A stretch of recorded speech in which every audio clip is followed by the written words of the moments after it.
Ini kita udah pernah bahas emas ya, bahas saham juga sudah ya. Dan kalau kalian ikutin channel saya, sudah beberapa video ya yang bahas itu tentang saham. Dan kenapa sih harus masuk saham sekarang? Pertanyaannya adalah gimana kalau Bitcoin? Oke nggak kalau masuk Bitcoin sekarang? Bitcoin yang dimaksud di sini tuh BTC ya, bukan altcoin atau meme coin ya. Karena kalau koin recehan kayak gitu, itu fundamentalnya aja nggak jelas ya. Kebanyakan sih ya koin lucu-lucuan aja. Yang valuasinya itu ya cuman permainan bandar. So ya, mari kita bahas lebih dalam tentang Bitcoin atau BTC.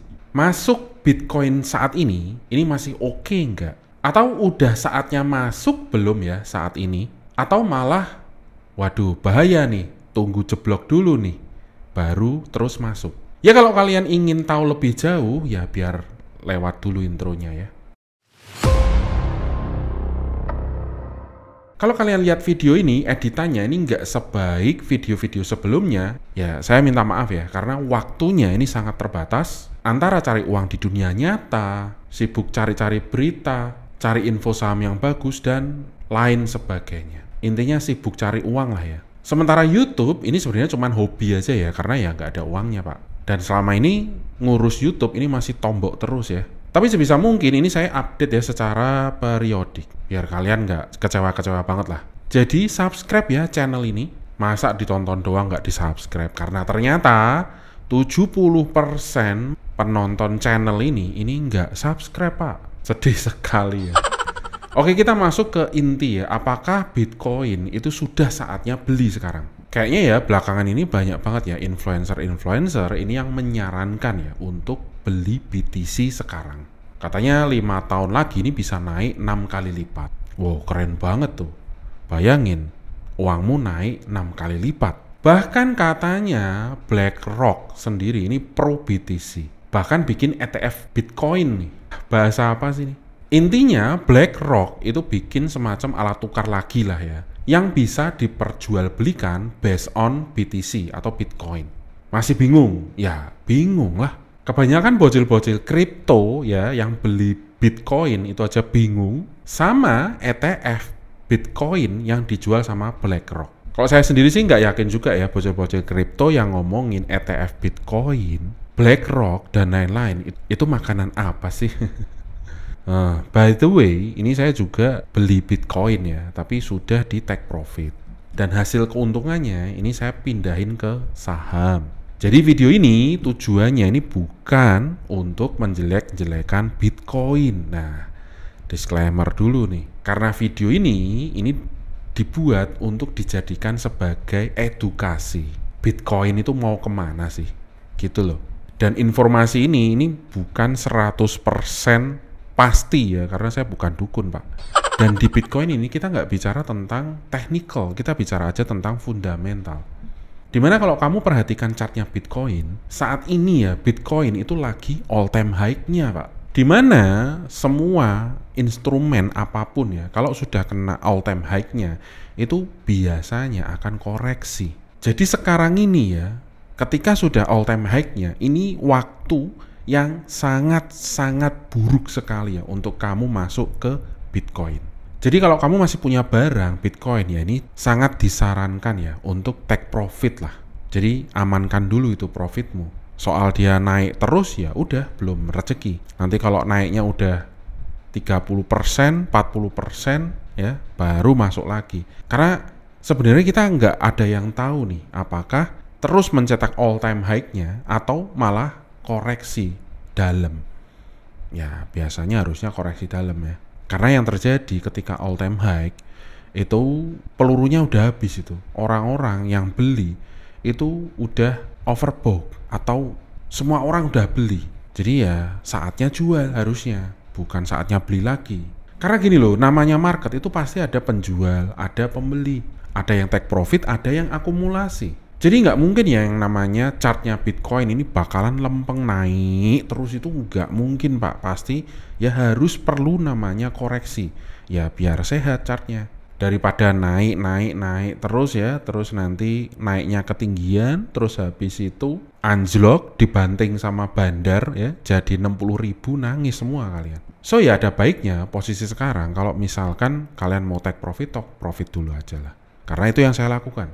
Ya ngapain investasi lama-lama ya udah cuan tapi nggak berani di take profit, ngapain? Mau buat apa? Mau buat seumur hidup nanti kalau dibuka lagi udah umur 60 tahun apa gimana nih? Kan nggak gitu ya. Nah sekarang pertanyaannya kenapa sih harus take profit? Kan toh BTC itu katanya jumlahnya sedikit. Apalagi banyak orang yang koinnya mati ya, lupa password, atau ya orangnya meninggal, jadi nggak sempet itu diwariskan ke anaknya. Jadi makin tahun Bitcoin itu jumlahnya ini makin sedikit dan makin sedikit. Dan karena jumlahnya makin sedikit, tentu nilainya harusnya ya itu semakin mahal. Apalagi sekelas BlackRock itu katanya ini sangat percaya sekali sama BTC. Terus ada lagi nih negara El Salvador ini yang membuat BTC menjadi sebuah legal tender atau alat tukar. Apakah dengan dua hal katalis ini menjadikan BTC sangat kuat dan sangat layak untuk dibeli, anti runtuh? Ya di sini kalian harus tahu ya apa sih itu BlackRock, makanan apa sih ini. Jadi BlackRock itu sebuah perusahaan investasi pak. Investnya tuh macam-macam ya, nggak cuman ke Bitcoin doang. Jadi ada ke saham Amerika, ada yang uangnya lari ke obligasi, ada yang ke properti, dan lain-lainnya. Nah, lain-lainnya ini termasuk Bitcoin. Dan dana BlackRock yang masuk ke Bitcoin itu berapa sih? Itu angkanya 186 triliun rupiah ya. Dan angka itu jika dibandingkan dengan total seluruh portofolionya BlackRock, yang masuk saham itu ada 50%, obligasinya itu ada 30%. Sisanya itu properti dan lain-lain. Nah, lain-lain itu angkanya berapa di BTC? Ternyata BlackRock itu masuk ke Bitcoin itu hanya 0,6% aja dari total portofolionya. Jadi apakah investasi BlackRock di Bitcoin ini menjadikan fundamental yang kuat ya buat kamu masuk ke Bitcoin? Ya jelas tidak, karena nilainya itu cuma 0,6% aja. Lawong 0,6% itu artinya ya bahwa BlackRock itu menganggap Bitcoin itu cuman mainan, nggak ada apa-apanya, itu ketutup itu sama cuannya dari saham. Bahkan cuan dari obligasi aja udah bisa nutup, di mana US Treasury aja itu bisa kasih kamu itu 5% dalam 2 tahun. Artinya ketika BlackRock loss ya 0,6% portofolionya dia loss di BTC, Bitcoin, nggak ada artinya pak. It's nothing buat BlackRock. Dan satu lagi ya soal negara El Salvador ya, di mana yang katanya udah menjadikan Bitcoin menjadi legal tender atau alat tukar di negaranya, itu menjadikan katalis positif nih buat Bitcoin, karena El Salvador itu katanya akan merubah perekonomian dunia. Padahal kamu bisa cek ya, kalau katalisnya itu El Salvador, apakah itu valid? Nah, kamu cek di Google sekarang. Berapa sih PDB dari El Salvador? Ternyata PDB El Salvador itu hanya puluhan miliar per tahunnya. Dan itu kecil sekali pak. Kalau kamu bandingkan ya dengan Indonesia ya, nggak usah Cina lah, nggak usah Amerika Serikat lah, Indonesia aja lah. Indonesia tahun 2024 itu PDB-nya aja udah 1,7 triliun. Itu artinya itu 5.000% ya, lebih banyak daripada El Salvador, atau 50 kali lipatnya El Salvador. Jadi mau El Salvador itu jungkir balik ya, menjadikan BTC menjadi legal tendernya, itu nggak ada apa-apanya pak, nggak ngerubah apa-apa. Karena ekonomi mereka itu cuma 0,0 sekian persen ya dibanding ekonomi dunia. Nothing itu. Beda cerita ya kalau Amerika Serikat yang melakukan legal tender, atau China itu menjadikan BTC sebagai legal tender. Nah itu beda lain ya. Ini ngomong gini tuh pasti ya ada aja ya bocil-bocil kripto Timothy Ronald yang marah-marah nih, pasti nih. Merasa junjungannya itu disakiti, padahal ya enggak. Karena saya tuh lagi kritik kamu pak, bukan Timothy. Kamu Timothy bukan? Bukan kan?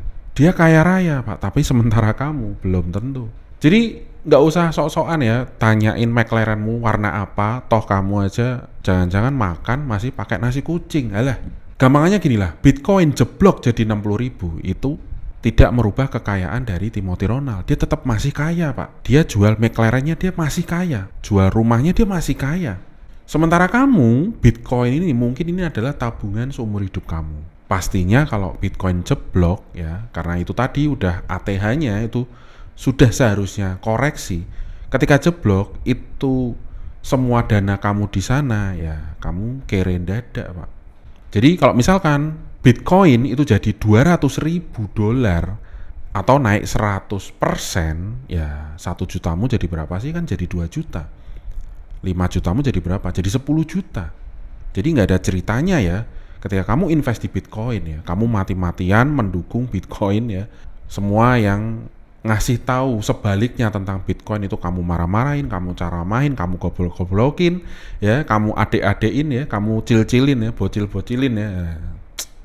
Tapi kamu masukin Bitcoin cuma 1 juta ya. Buat apa, Pak?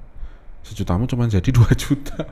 Itu nggak bikin kamu kaya. Nggak mungkin ya Bitcoin tiba-tiba bikin uang 1 jutamu jadi 1 miliar. Itu impossible.